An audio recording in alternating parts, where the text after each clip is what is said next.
Frank Field faced jeers when he said Labour supporters voted for Brexit, as the party's MPs threatened to derail the process.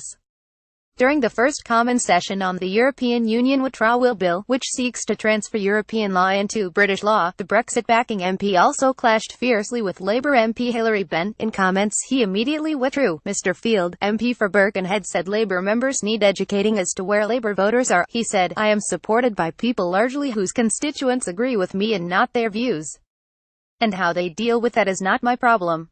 I agree it is a difficult problem. Generally speaking, the larger the Labour majority in a general election, and the one before that and the one before that, the more likely they were to vote leaving Labour voters. The larger the majorities generally speaking, the more clearly they spoke about Brexit." NC Frank Field said his fellow Labour MPs need educating and took a dig at Hilary Benn. Debate focused on the government's desire to include an exit date to leave the EU, of 11 p.m. on March 29, 2019. Mr Field agreed that a date for leaving the EU was needed, comparing the withdrawal to a completion date on buying a house. Fellow Labour MP Hilary Benn, son of late Labour grandee Tony Benn, dismissed the analogy, saying nobody commits to a date to buy a house before they know what it is they're buying.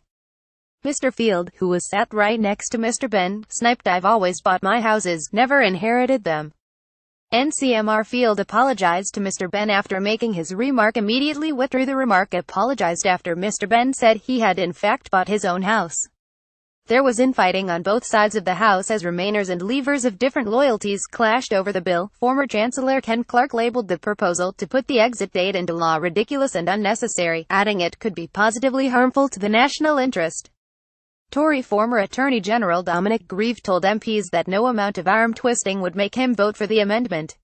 The bill will return for its second day of committee today.